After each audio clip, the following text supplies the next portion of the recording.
Hello students, ये हमारी dictation है 100 शब्द प्रति मिनट के हिसाब से एसएससी स्टेनोग्राफर के स्किल टेस्ट के लिए। अगर आपको अच्छी लगती है तो लाइक करिए, शेयर करिए और सब्सक्राइब करिए। चलिए स्टार्ट करते हैं। स्टार्ट।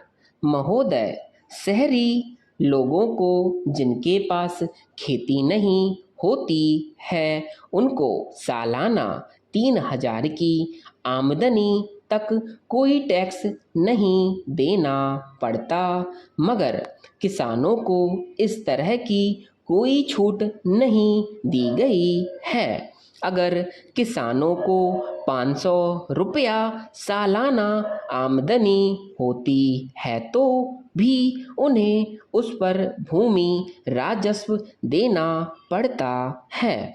उनको शहर वालों की तरह टैक्स में किसी तरह की सहूलियत नहीं दी जाती है। तो यह जो अन्याय और विषमता की बात है उसको दूर किया जाना चाहिए। देहात के आदमियों को भी शहर के आदमियों के समान भूमि राजस्व में छूट दी जानी चाहिए। कुछ लोग इस बारे में अब कहते हैं कि शहर वाले लोगों को म्यूनिसिपल टैक्स देना पड़ता है, वैसा देहातियों को नहीं देना पड़ता। लेकिन उनका ऐसा कहना गलत है, क्योंकि गांव का जो किसान है, मजदूर है, कारीगर है या कोई भी छोटे से छोटा गृहस्थ है, उसको ग्राम पंचायत टैक्स देहातों में देना ही पड़ता है। जब वे लोग ग्राम पंचायत टैक्स देंगे, भूमि राजस्व देंगे और फिर उसकी खेती में जो पैदावार हुई उसको बेचने के लिए जब वह शहर चला जाता है, तब उसको शहरों में म्यूनिसिपैलिटी का चुंगी कर भी देना पड़ता है। इस तरह से किसानों को करों के बोझ से लाद दिया जाता है। इसकी तरफ हमें गौर करना चाहिए, देखना चाहिए और उसको जितनी सहूलियत हम दे सकते हैं देनी चाहिए।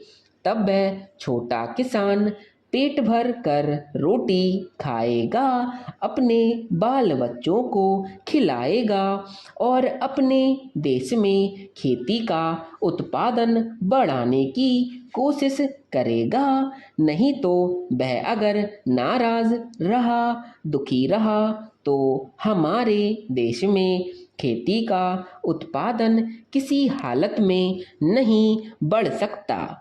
हम देखते हैं कि यह हर एक को मालूम भी है कि हमारे शहरों में दिन पर दिन सीमेंट और कंक्रीट की सड़क बन रही है, डामर के रास्ते बन रहे हैं।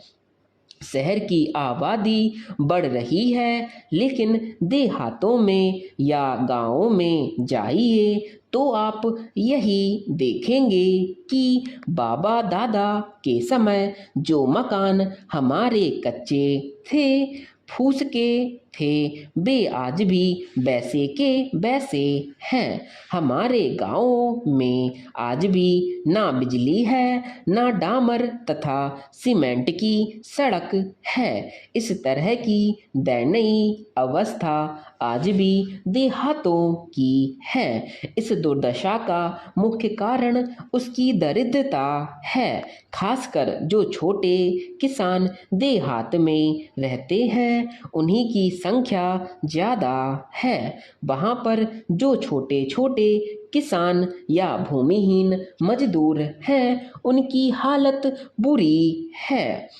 उपसभाध्यक्ष महोदय, श्री भूपेश गुप्त ने बहुत बुद्धिमानी से अपनी आंतरिक बातों को घुमा फिराकर ऐसे रूप में उपस्थित किया है कि उसको हमें समझने में थोड़ी कठिनाई जरूर आती है, परंतु मैं यह नहीं समझ सका जैसा कि इस विधेयक में कहा गया है प्रत्येक संसद सदस्य को अपनी मातृभाषा में बोलने का अधिकार है। सिर्फ इतना ही नहीं है कि इस बारे में स्पीकर को पहले से इत्तला देनी होती है कि मैं बोलूँगा।